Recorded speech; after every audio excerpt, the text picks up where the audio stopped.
Hello everyone, we are senior nursing students from Salle University here to teach you a healthy but also very delicious Mexican recipe.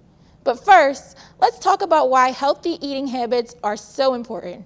Coronary artery disease develops after years of eating foods that are not good for the body. Plaque builds up and the result makes the pathways harder to get through. This then leads to hypertension, aka high blood pressure, which is a dangerous condition if left untreated. We are here today to help demonstrate modifications you can make to the recipe so that you can stay healthy and don't develop CAD or hypertension.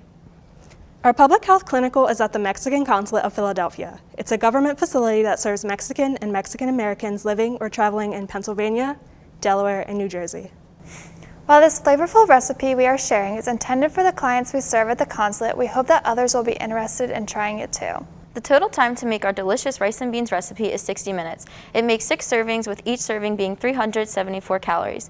You will need the following ingredients: 2 tablespoons of avocado oil or any cooking oil, 2 cups of brown rice, 3 cups of vegetable broth, 3/4 cup tomato sauce, 2 teaspoons of onion flakes, a half a teaspoon of garlic powder, a half teaspoon of cumin, 2 teaspoons of paprika, 1/4 teaspoon cayenne, and a half a teaspoon of dried cilantro, and finally 2 cups red kidney beans.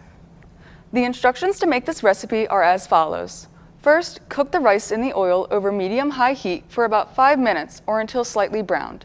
Second, add in the broth and allow to simmer, covered for about 17 to 20 minutes. Third, add in the tomato sauce, spices, and beans, then stir and continue cooking for about 5 minutes.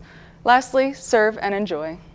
Thank you for tuning in. We hope you try this fresh and delicious, healthy recipe. If you like it, be sure to share it with others.